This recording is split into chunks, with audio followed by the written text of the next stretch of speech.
सर्व जनतेला हयात असताना जे शिकवण दिले होते ती शिकवण आणि तिने लिहिलेल्या कादंबरी त्या सगळ्या वाचून आज अनेक युवक त्यांच्या प्रेरणा घेऊन काम करतात आणि आज त्यांची जयंती आहे। या जयंतीनिमित्त सर्व शहरामध्ये उत्सव आहे। आम्ही सकाळी पुंडलिक नगर भागामध्ये कार्यक्रम केला, N8 मध्ये कार्यक्रम केला।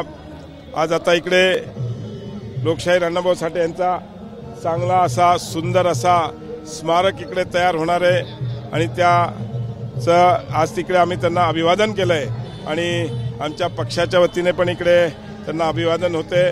त्यांचा आम्ही आज उत्साहात हा त्यांचा जयंती साजरी करतोय आणि युवकांना मी एकच विनंती करीन की जी लोकशाहीर अण्णाभाऊ साठेंनी त्यांच्या कादंबरीच्या माध्यमातून आपल्याला शिकवण दिली आहे त्याचं नक्कीच आपण सगळ्यांनी वाचन करून आपल्या आयुष्यात त्याचं अंमलबजावणी केली पाहिजे। आज या ठिकाणी सर्व पक्षीय पण लोकशाहीर अण्णाभाऊ साठे यांची जयंती साजरी होणार आहे। आमचे मित्र संजय ठोकलजी त्याच्यामध्ये मित्र घेऊन इंटरेस्ट घेऊन दरवर्षी करतात आणि त्याच माध्यमातून आजही या ठिकाणी हे सगळे संध्याकाळी नारेगावमध्ये मोठा कार्यक्रम आहे। अशा अनेक कार्यक्रम आज दिवसभर लोकशाहीर अण्णाभाऊ साठे यांच्या जयंतीनिमित्त कार्यक्रम। अण्णाभाऊ साठेच्या समाजातून मातंग समाज अजूनही मागासलेला आहे।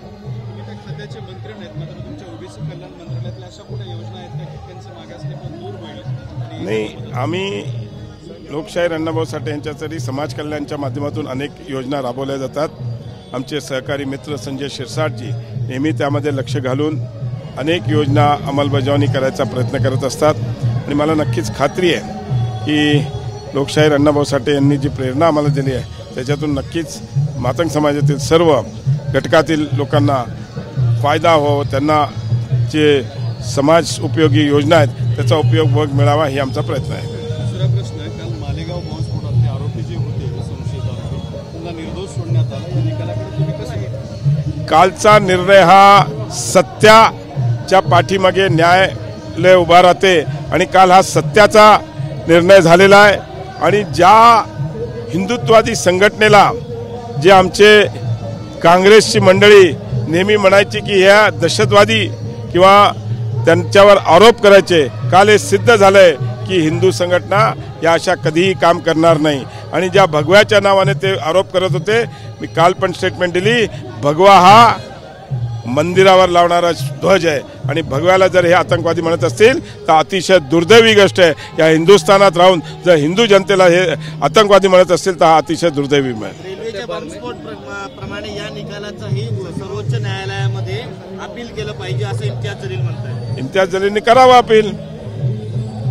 मंत्र्यांची अदलाबदल झाली आहे, तर आता विरोधकांकडून टीका केली जाते की इसकी टोपी उसकी सिर, फक्त असं नाही आहे। जो आरोप केला होता तो काही सिद्ध झालेला नाही, त्याच्यामुळे तत्कालीन आता एक उपाय म्हणून की बाबा एक राग असेल तर तो त्याच्यासाठी अदलाबदली केलेली, असं काही त्यांच्यावर आरोप सिद्ध झालेला नाही कुठे।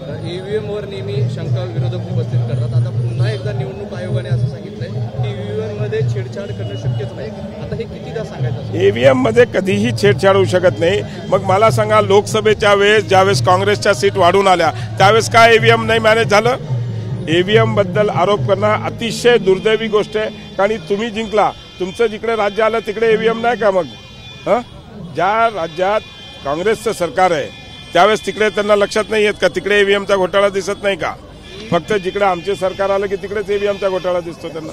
EVM बाबा सोयीस्कर भूमिका घेते काँग्रेस? EVMच्या नावावर स्वतःचा म्हणजे पराजय जो आहे ते ढकलायचा प्रयत्न करतात। मालेगाव बॉम्बस्फोट प्रकरणी मोहन भागवत यांना अटक करण्याचे आदेश होते, असा गौप्यस्फोट माजी ATS अधिकाऱ्यांनी केला आहे। ज्यांनी कोणी केला असेल त्याने प्रूफ द्यावं, विदाऊट प्रूफ कोणी काही बोलणं बरोबर नाही। चला, धन्यवाद। ऑपरेशन सिंदूर हा तमाशा होता, नाही, अतिशय दुर्दैवी गोष्ट आहे। आपले 25-26 नागरिक भारताचे पहलगाममध्ये त्यांचा खुलेआम म्हणजे त्यांच्यावर गोळ्या झाडून त्यांना मारण्यात आलं आणि अशा ह्याला जो उत्तर आपल्या सैनिकांनी, जे आपले सैनिक आज जे ऑपरेशन सिंदूरच्या माध्यमातून ज्यांनी हे केलं, आपले अनेक सैनिकही त्याच्यामध्ये मारले गेले, अशा ह्याला जर प्रणिती शिंदे ते म्हणत असतील की हा तमाशा आहे तर अतिशय दुर्दैवी गोष्ट आहे। या हिंदुस्थानात राहून ज्या आपल्या सैनिकांवर, ज्या आपल्या नागरिकांवर अटॅक होतो त्याला जर तमाशा म्हणत असेल तर ही अतिशय दुर्दैवी गोष्ट आहे। इम्तियाज जलील करतो.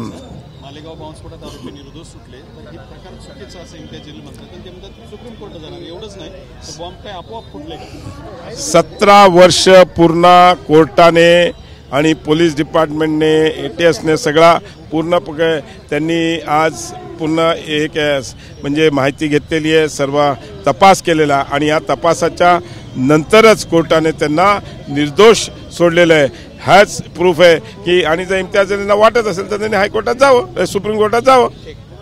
ठीक आहे.